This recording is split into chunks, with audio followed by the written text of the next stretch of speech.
And so the courier who had cheated death in the cemetery outside Good Springs cheated death once again, and the Mojave wasteland was forever changed. Caesar entered the Strip as though it was his triumph. The Legion pushed the NCR out of New Vegas entirely, driving them back to the Mojave outpost. The Legion occupied all major locations, enslaving much of the population and peacefully lording over the rest. Under the Legion's banner, civilization, unforgiving as it was, finally came to the Mojave wasteland. The courier, a mercenary at heart, helped the Legion achieve victory at Hoover Dam. Caesar honored him with a golden coin, minted in celebration of his contributions and distributed throughout the wasteland. Cautious after the Boomers' display of power at Hoover Dam, Caesar chose to leave the Boomers alone. The Boomers remained isolated, but have been seen flying over the Mojave Desert from time to time. Buried beneath tons of rubble, the Mojave chapter of the Brotherhood of Steel was no more.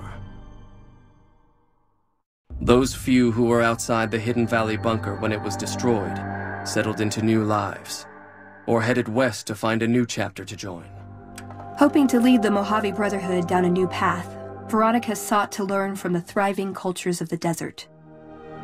Absent a firm solution, Veronica's expression of frustration with Brotherhood leadership would lead to her banishment. She ended her days a wandering tinker.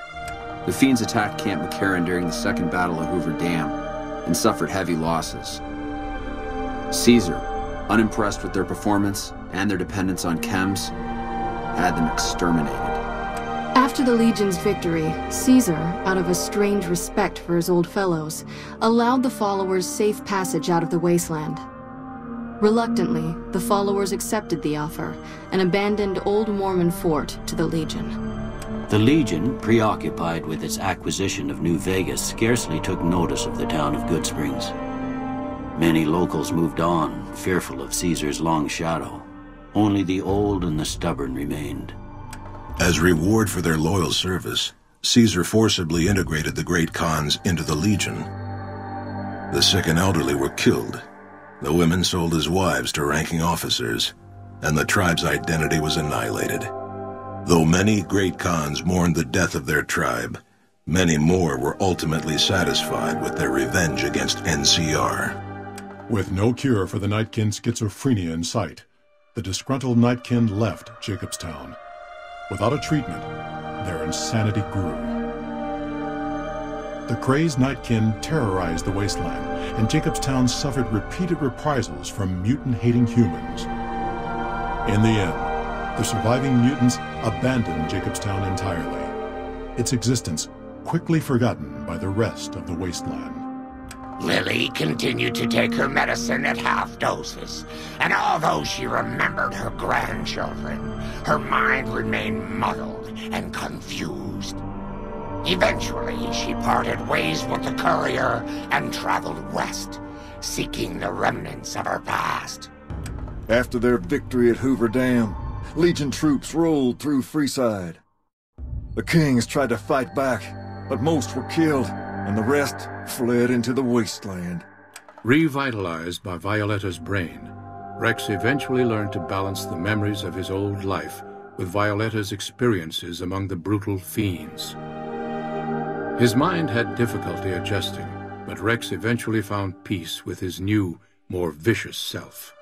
Though Novak was a low-priority target for the Legion, many of Novak's citizens died in its defense. In the weeks that followed, feral ghouls, overflowing from the Repcon test site, ravaged the weakened town. Most powder gangers at the correctional facility fled into the wasteland rather than face the advancing forces of the Legion. Those brave or foolish to remain were killed or crucified by the merciless legionaries.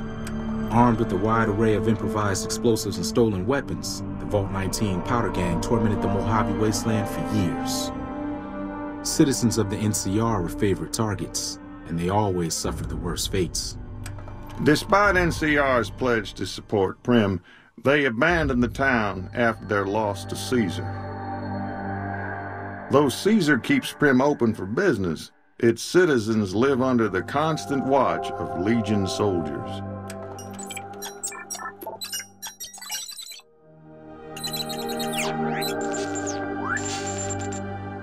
And so the Carrier's Road came to an end, for now. In the new world of the Mojave Wasteland, fighting continued, blood was spilled, and many lived and died just as they had in the old world. Because war never changes.